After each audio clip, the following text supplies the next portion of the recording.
എല്ലാവർക്കും നമസ്കാരം. അവൽ കൊണ്ട് വളരെ കുറഞ്ഞ സമയത്തിനുള്ളിൽ തയ്യാറാക്കിയെടുക്കാവുന്ന വളരെ ഹെൽത്തി ആയിട്ടുള്ള ഒരു 4 മണി പലഹാരമാണ് ഇന്നത്തെ നമ്മുടെ റെസിപ്പി. കുട്ടികൾക്കും മുതിർന്നവർക്കും ഒരേപോലെ ഇഷ്ടമാവുന്ന ഈ ഒരു പലഹാരം എങ്ങനെ തയ്യാറാക്കിയെടുക്കാമെന്ന് നമുക്കൊന്ന് നോക്കിയാലോ. ആദ്യം തന്നെ നമുക്ക് അവലൊന്ന് ഡ്രൈ റോസ്റ്റ് ചെയ്തെടുക്കണം. അതിനായിട്ട് ഇതുപോലൊരു കടായിയോ അല്ലെങ്കിൽ ചൂടുകട്ടിയുള്ള ഏതെങ്കിലും ഒരു പാത്രം സ്റ്റവിൽ വെച്ചൊന്ന് ചൂടാക്കിയെടുത്ത ശേഷം ഇതിലേക്ക് 1.5 കപ്പ് അളവിൽ അവലിട്ട് കൊടുക്കാം. ഇനി നമുക്ക് കുറഞ്ഞ ഫ്ലെയിമിൽ ഈ അവൽ നന്നായിട്ടൊന്ന് റോസ്റ്റ് ചെയ്തെടുക്കാം. ഇതിപ്പോൾ വളരെ തിന്നായിട്ടുള്ള വെളുത്ത അവലാണ് എടുത്തിട്ടുള്ളത്. നമുക്ക് വേണമെങ്കിൽ മട്ട അരിയുടെ ബ്രൗൺ അവലും ഇതിലേക്ക് എടുക്കാവുന്നതാണ്. എന്നാലും ഇതുപോലെ വളരെ തിന്നായിട്ടുള്ള അവൽ കൊണ്ട് ഈ ഒരു പലഹാരം തയ്യാറാക്കുന്നതാണ് ഏറ്റവും നല്ലത്.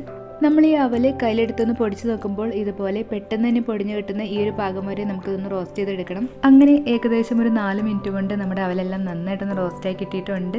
ഇനി നമുക്ക് ഫ്ലെയിം ഓഫ് ചെയ്തിട്ട് ഇത് മറ്റൊരു പാത്രത്തിലേക്ക് മാറ്റി വയ്ക്കാം. ഇതേ കടായിൽ തന്നെയാണ് നമ്മൾ ബാക്കി കൂടി ചെയ്തെടുക്കുന്നത്. അതുകൊണ്ട് ഇതിലെ അവലിൻ്റെ പൊടിയെല്ലാം കളഞ്ഞിട്ട് പാത്രം നന്നായിട്ടൊന്ന് ക്ലീൻ ചെയ്തെടുത്തിട്ട് വരാം. പാത്രം ഒന്ന് ചൂടായതിനു ശേഷം ഇതിലേക്ക് നമുക്ക് 3 ടേബിൾ സ്പൂൺ വെളിച്ചെണ്ണ ഒഴിച്ച് കൊടുക്കാം.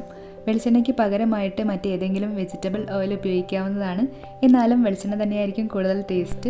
വെളിച്ചെണ്ണ നന്നായിട്ടൊന്ന് ചൂടായതിന് ശേഷം ഇനി ഇതിലേക്ക് നമുക്ക് 5-6 വെളുത്തുള്ളി അല്ലികൾ ഇതുപോലെ നീളത്തിലൊന്ന് അരിഞ്ഞെടുത്ത് ചേർത്ത് കൊടുക്കാം. വെളുത്തുള്ളി അല്ലികൾ ചേർത്തിട്ട് ഒരു മീഡിയം ഫ്ലെയിമിൽ 1 മിനിറ്റോളം വഴറ്റി വെളുത്തുള്ളിയുടെ പച്ചച്ചുവയെല്ലാം ഒന്ന് മാറിയതിന് ശേഷം ഇനി ഇതിലേക്ക് നമുക്ക് ഇതുപോലെ 4 ടേബിൾ സ്പൂൺ അളവിൽ കടല ചേർത്ത് കൊടുക്കാം.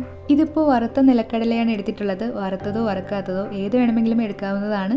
എന്നാലും വറുത്തത് ചേർക്കുകയാണെങ്കിൽ പെട്ടെന്ന് തന്നെ നമുക്കിതൊന്ന് പാകമായി കിട്ടിക്കോളും.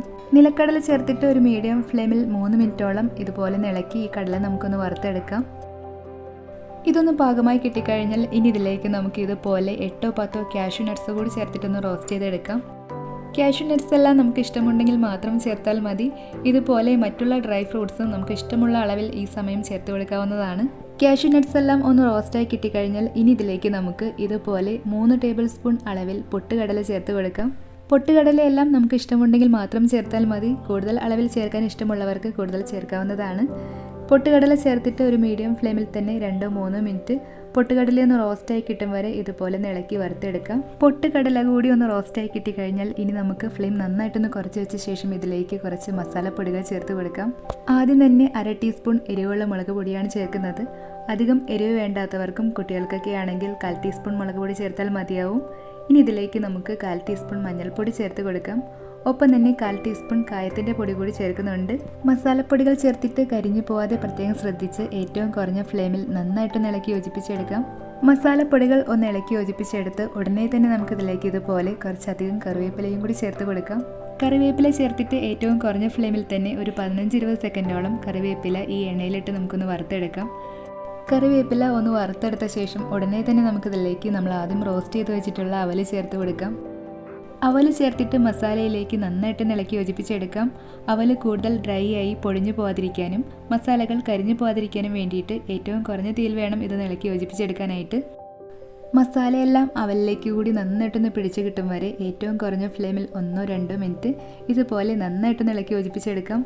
നമ്മൾ ഇതുവരെ ഇതിൽ ഉപ്പ് ചേർത്തിട്ടില്ല. അവൽ മസാലയിലേക്ക് ഒന്ന് ഇളക്കി യോജിപ്പിച്ചെടുത്താൽ ഉടനെ തന്നെ നമുക്കിതിലേക്ക് ആവശ്യത്തിനുള്ള ഉപ്പ് കൂടി ചേർത്ത് കൊടുക്കാം.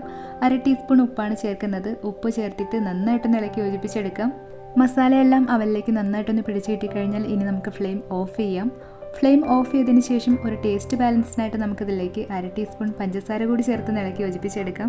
പഞ്ചസാര കൂടി ചേർത്ത് ഒന്ന് ഇളക്കി യോജിപ്പിച്ചെടുത്ത് കഴിഞ്ഞാൽ അവൽ ഈ പാത്രത്തിൻ്റെ ചൂടിൽ കിടന്ന് ഒരുപാട് പൊടിഞ്ഞു പോകാതിരിക്കാനായിട്ട് ഉടനെ തന്നെ നമുക്കിത് മറ്റൊരു പാത്രത്തിലേക്ക് മാറ്റി വയ്ക്കാം. അങ്ങനെ നമ്മുടെ അവൽ മിക്സ്ചർ ഇവിടെ റെഡി ആയിട്ടുണ്ട്. ഇത് നമുക്ക് വേണമെങ്കിൽ ചൂടൊന്നും മാറിയതിന് ശേഷം എയർടൈറ്റായിട്ടുള്ള ഒരു ടിന്നിലിട്ട് സൂക്ഷിച്ചാൽ നമ്മൾ സാധാരണ മിക്സർ സൂക്ഷിക്കുന്ന പോലെ കുറച്ച് ദിവസങ്ങളോളം കേടുകൂടാതെ തന്നെ സൂക്ഷിക്കാവുന്നതാണ്. വളരെ എളുപ്പത്തിൽ തയ്യാറാക്കിയെടുക്കാവുന്ന വളരെ രുചികരമായ ഈ ഒരു അവൽ മിക്സറിൻ്റെ റെസിപ്പി എല്ലാവർക്കും ഇഷ്ടമായെന്ന് കരുതുന്നു. ഇഷ്ടമായെങ്കിൽ വീഡിയോ ലൈക്ക് ചെയ്യാനും നിങ്ങളുടെ അഭിപ്രായങ്ങളും നിർദ്ദേശങ്ങളും കമൻറ്റ് ചെയ്യാനും ഇതുപോലുള്ള കൂടുതൽ റെസിപ്പികൾക്ക് ചാനൽ സബ്സ്ക്രൈബ് ചെയ്യാനും മറക്കല്ലേ. മറ്റു റെസിപ്പിയുമായിട്ട് ഉടനെ കാണാം. താങ്ക്